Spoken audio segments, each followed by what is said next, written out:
नमस्कार, मैं अभिराज और आप देख रहे हैं वीके न्यूज। आपने वो कहावत तो जरूर सुनी होगी कि नेकी कर दरिया में डाल, यानी कि जब भी कुछ अच्छा करो तो उसके फल की चिंता मत करो, और जब मन में कुछ अच्छा करने की इच्छा हो तो तमाम बाधाएं आकर दूर हो जाती हैं और वो काम साकार हो जाता है। कुछ ऐसा ही हुआ गाजियाबाद की मोदी नगर के गांव सीकरी कला के रहने वाली दयावती के साथ। उन्होंने आज से ठीक 7 साल पहले सोचा था कि वो अपनी जमीन को बाबा रामदेव की पतंजलि योग पीठ को दान में दे देंगी, जिससे यहाँ आसपास रहने वाले लोगों का भला हो सकेगा, उनको रोजगार मिल सकेगा, आयुर्वेद से सभी का कल्याण हो सकेगा।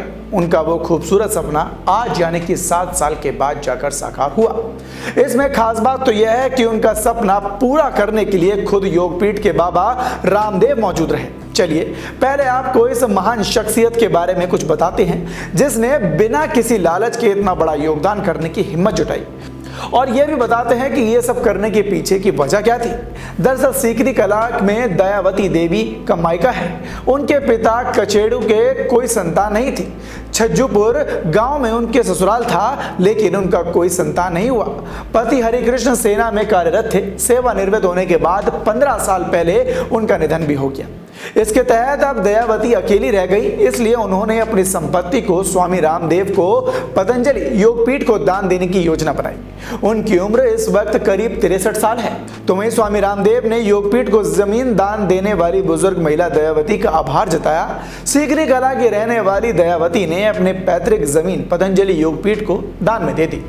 दयावती ने 7 साल पहले यह निर्णय लिया था और उनका कहना था कि दान से बड़ा कोई पुण्य नहीं होता। कितने खूब विचार हैं इनके। स्वर्ग का रास्ता दान से होकर ही गुजरता है। दयावती कहती हैं कि पतंजलि योगपीठ लाखों करोड़ों को रोग मुक्त बनाने के लिए काम कर रही है। निस्वार्थ सेवा भी पतंजलि करती है, इसलिए उन्होंने पतंजलि को जमीन निःशुल्क दान में दी, और ताकि वर्तमान और आने वाली पीढ़ी को उनको द्वारा किए गए प्रयास का लाभ हो और उनमें भी दान पुण्य करने की प्रेरणा मिल सके। बता दें कि उनके नाम करीब 15 बीघा जमीन थी, जिसकी बाजार में भाव इस वक्त करीबन 10 करोड़ रुपए बताया जा रहा है। दयावती फिलहाल अपने ममेरे भाई मांगे राम के साथ रहती है। ध्यान रहे कि पतंजलि योगपीठ के उद्घाटन का पहले भी कई बार कार्यक्रम रखा गया, लेकिन स्वामी रामदेव की व्यस्तता के कारण वो बार बार रद्द होता रहा। लेकिन जब उन्हें पता चला कि दयावती ने, जो कि इतनी बुजुर्ग होने के बाद भी उन्होंने अपनी 10 करोड़ की 15 बीघा जमीन फ्री में दान दे दी, तो उसके बाद वो खुद को उनसे मिलने के लिए रोक नहीं पाए और खुद वो यहाँ पर आके इसका उद्घाटन किया गया।